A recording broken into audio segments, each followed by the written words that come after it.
what is up guys? Welcome to another edition of the Daily Dose, and today we're going to be talking about part 2 of the tech to get your year started right. We're going to be getting into a little something with a little bit more firepower. We're going to be talking about some products for the person or persons in your life who got a gaming rig. You probably got yourself a decent CPU, or you got yourself a decent gaming rig, but you just probably got yourself a regular old mouse and keyboard combo, because I mean, but a lot of the gaming experience does come from interacting with the mouse and keyboard, so ensuring that those things are comfortable to use and feel good to use will guarantee a better experience in the long run. So these might be a couple of things that you'd want to get. First thing we've got in our goodie bag today is the Logitech G600. Now the Logitech G600 would fall under the category of being a gaming mouse, particularly for people who play massive multiplayer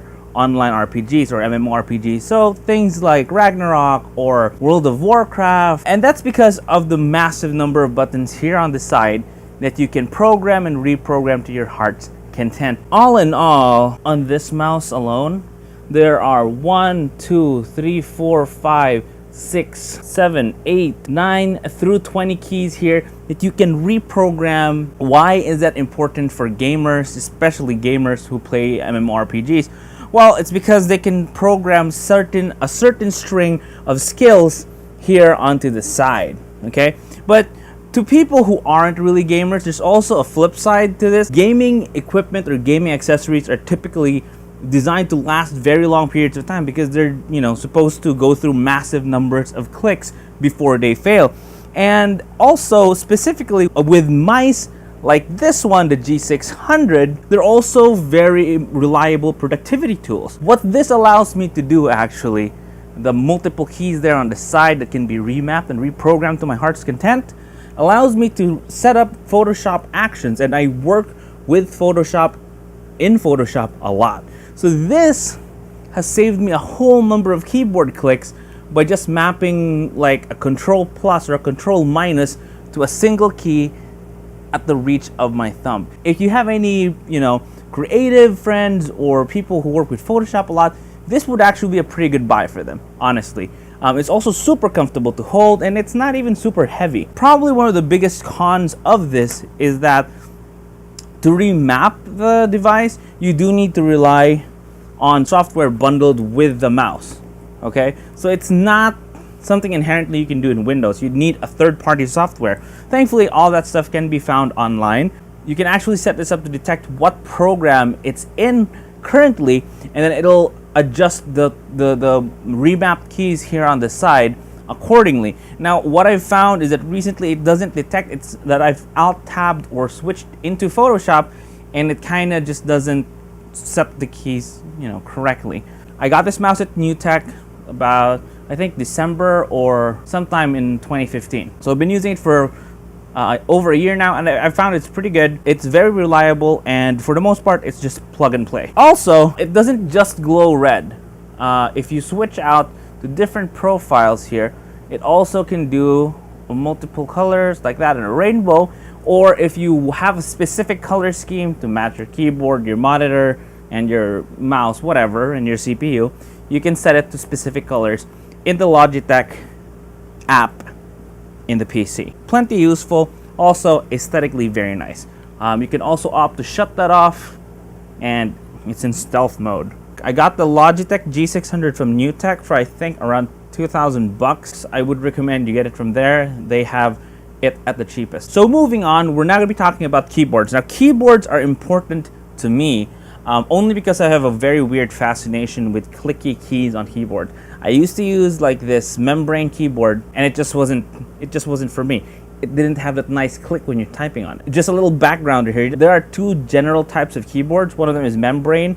They have like a squishy membrane that gets clicked, and that sends a signal that you're pressing A or D or spacebar, whatever. There are also these things called mechanical keyboards, and they literally have a little actuator. So like there's a little hollow here, and then there's a little lever, or there's a little plunger here. So when you press it down, it literally clicks that, opens that up, and then registers the keystroke.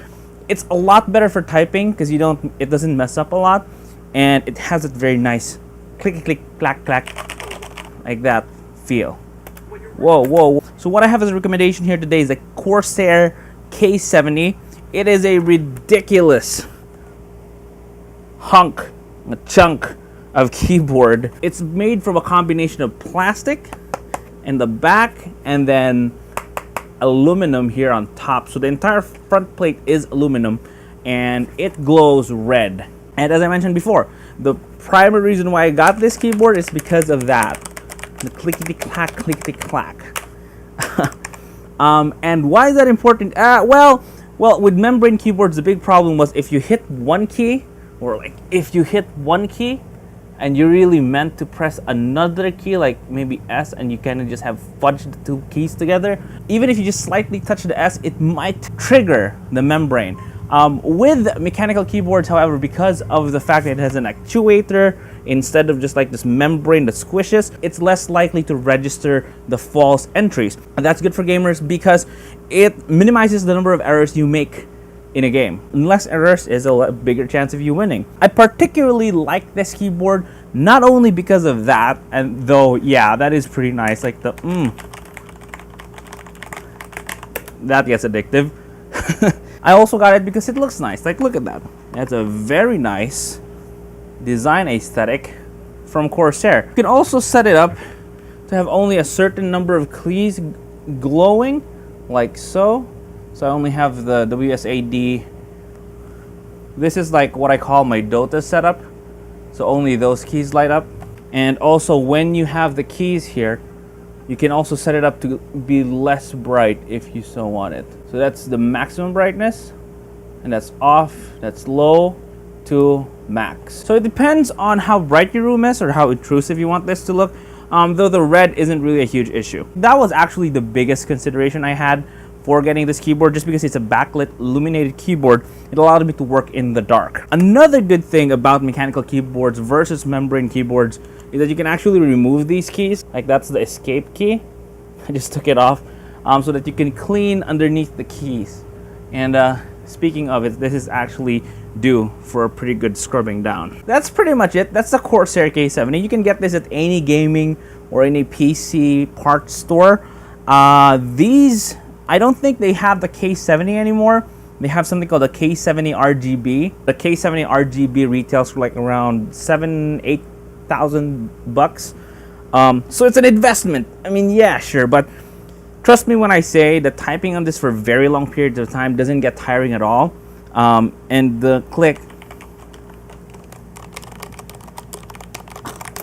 is so satisfying. One of the bigger issues though I have with this keyboard is that it is pretty bulky.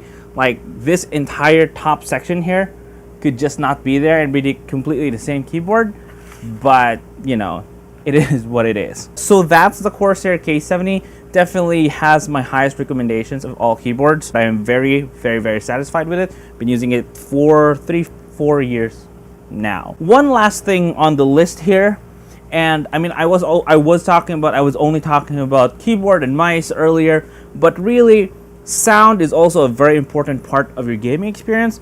And if you're just using regular speakers, sometimes those are okay, but it might get loud in the night, and you might want to spring for a headphone alternative. Now, the headphone you get from like your cell phone isn't gonna cut it. Gaming audio is spectacular, and you don't want to deprive yourself of that amazing experience. So what you want to get, or what I recommend you get, and this is literally one of the best pairs of headphones I've ever used. These headphones are called the ATH M50 from Audio-Technica. I got this probably 2014.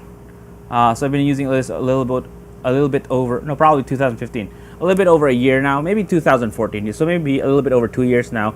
And you can tell, because that used to be pleather, and it's kind of coming off. Don't let that drive you away from these headphones. I promise you the sound quality is amazing. The bass gets really rumbly, but the highs and the mids are still there, perfectly clear. So it folds up for travel purposes, and it terminates into a basic 3.5 jack, so you can use it on your cell phones if you so wanted to. I give these headphones the highest recommendations. They're not super expensive either. They're only about 100 US, and that's actually where I got these. They are a gift from a friend. These have served me very well, and they're very comfortable also. Thankfully, the leather on the pads aren't coming off, so that's a big plus. These, I think, are already out of production. There's a newer version, the ATH M50X. Those retail for like $150. So still pretty good buy. The sound quality is still amazing. And it's just easy to set up, easy to carry around, and it's very lightweight. So you don't mind wearing it for very long periods of time. So that's it. Take your pick, whichever one you still need on your computer. I would recommend getting the headphones first, or an equivalent headphones, if you can. But if you do a lot of typing at home, like, you know, you have a home-based job, I would say get this first. It's worth it. It's very, very worth it. Okay, that's it for today's video. Thank you very much for tuning in. So that's part 2 of 3 of the top tech to start off your year right. Tomorrow we're going to be talking about photography stuff.